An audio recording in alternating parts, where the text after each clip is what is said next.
Hello friends, तो चलिए शुरू करते हैं molecular pathogenesis of lung cancer. आज हम पढ़ने वाले हैं कि मॉलिक्यूलर लेवल पे कौन से ऐसे चेंजेस होते हैं जिनके कारण नॉर्मल सेल्स जो है वो कैंसर सेल्स में कन्वर्ट हो जाते हैं। ठीक है, आगे बढ़ते हैं। बहुत सारे जेनेटिक फैक्टर्स हैं जिनको हमें देखना है।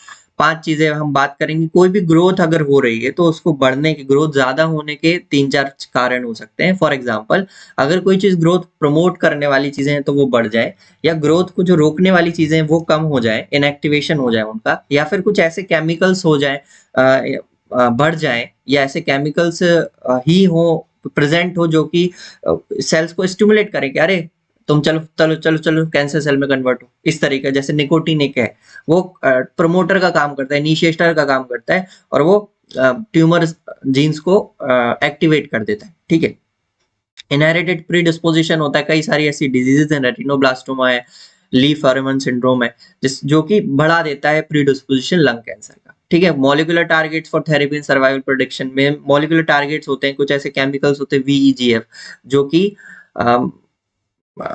ग्रोथ को बढ़ाता है, मतलब वेस्कुलर ग्रोथ को, एंजियोजेनेसिस को इंक्रीज करता है। और तो एंजियोजेनेसिस हेल्पफुल होती है कैंसर सेल्स के लिए कि भैया ज्यादा ब्लड मिलेगा।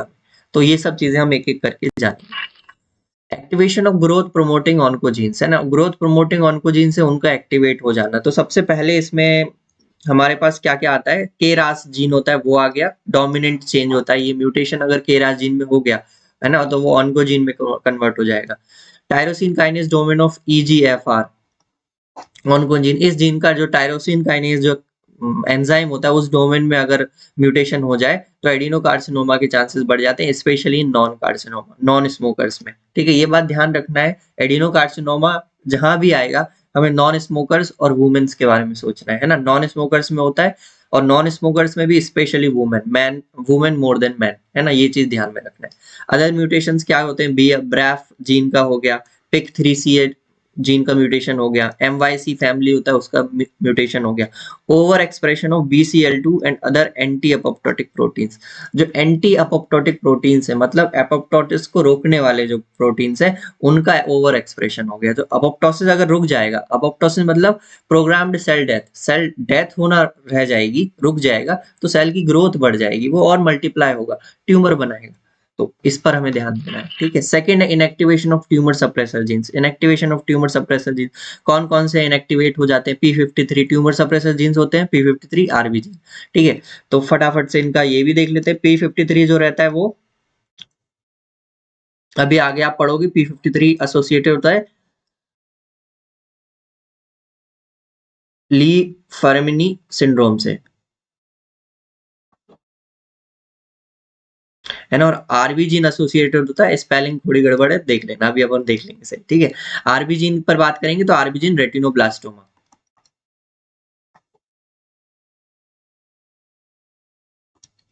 जो रेटिनोब्लास्टोमा की जो कंडीशन होती है उसमें आरबी जीन का इनएक्टिवेशन हो जाता है, जिसके कारण लंग कैंसर के चांस बढ़ जाते हैं। ली फॉरेमन सिंड्रोम में, फॉरेमनी सिंड्रोम में P53 जीन एसोसिएटेड होता है ना। इनका इनएक्टिवेशन हो गया, क्रोमोसोम नंबर 3p पे प्रेजेंट होते हैं, है ना। सम ट्यूमर एक्वायर्ड प्रोमोटर जीन्स होते हैं P16 और रेस्फिया, वो की नॉर्मल फंक्शन, अगर उनका ग्रोथ रेगुलेटरी जो ट्यूमर सप्रेसर जीन्स की तरह काम करते हैं, उसका उन एज अ फंक्शन उनका ट्यूमर सप्रेस करने वाले होते हैं, वो खत्म हो जाता है, तो ट्यूमर अपने आप ग्रो करने लगता है। ठीक है, नेक्स्ट है autocrine growth factor. Autocrine growth factors में मैंने बताया था कि derivatives of nicotine in smoke unmask express nicotine acetylcholine receptors को अनमास्क कर देता है और वो बढ़ जाते हैं, जिसके कारण वो एपोप्टोसिस को ब्लॉक कर देता है। तो ये बात ध्यान रखना है ना। Nicotine acts both as initiator की तरह भी काम करता है और प्रमोटर कार्सिनोजन की तरह भी काम करता है। ये बात ध्यान रखना, इनिशिएटर भी है और प्रमोटर कार्सिनोजन भी। ठीक है, कई सारे प्रोमोटर्स ऐसे होते हैं जो कि बहुत, जिनमें कि बहुत सारे हार्मोन्स इंक्लूड होते हैं, जो कि पैरानियोप्लास्टिक सिंड्रोम के पार्ट होते हैं। ठीक है, फिर इनहेरिटेड प्रीडिस्पोजिंग में ली फॉरेमनी सिंड्रोम होता है, जो ली फॉरेमनी सिंड्रोम होता है जिसमें associated with P53 mutation increase lung cancer risk. Retinoblastoma बताया मैंने, आरबी जीन का एसोसिएशन होता है, लंग कैंसर रिस्क बढ़ जाता है। Family history first degree relatives अगर होते हैं तो 2 to 3 टाइम्स फोल्ड इंक्रीज हो जाता है। ठीक है, साइटोक्रोम P450 म्यूटेशन है, तो identified in lung cancer patient linked to tobacco smoke carcinogens. ठीक है, identified in lung cancer patient linked to tobacco smoke carcinogens से एसोसिएटेड होता है, तो टबैको स्मोक होता है, उसमें जो है साइटोक्रोम P450 म्यूटेशंस पाए गए हैं।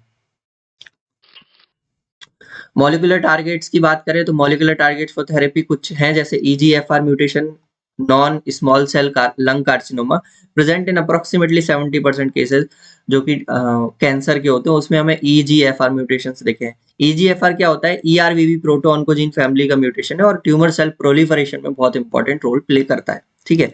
VEGF का मैंने बताया था, over produced in lung cancer, promotes angiogenesis करवाता है। तो ये ऐसे छोटी छोटी चीजें हैं, केमिकल्स हैं जो बढ़ जाते हैं, जो कि ऐसे फैक्टर्स को प्रमोट करते हैं जो कैंसर प्रोडक्शन के लिए रिस्पॉन्सिबल। ठीक है। Monoclonal therapy target VEGFs used alongside chemotherapy to suppress angiogenesis.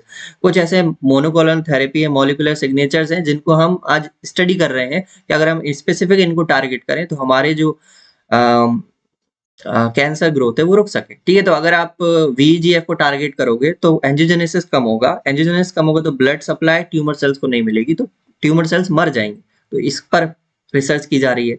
Molecular signatures हैं, जैसे कि unique protein patterns in serum diagnosis, है ना, कुछ यूनिक प्रोटीन पैटर्न्स हैं जो कि ट्रीटमेंट और सर्वाइवल को से रिलेटेड है, तो हम वहां पर टारगेट कर रहे हैं। क्लिनिकल एप्लीकेशन क्या है कि रिसर्च फेज में है, potential for personalised medicine in lung cancer treatment, कि हम कैसे इंडिविजुअल टाइप ऑफ कैंसर से इस पर्टिकुलर टाइप ऑफ कीमोथेरेपी हम दें ताकि चीजें सही हो सके।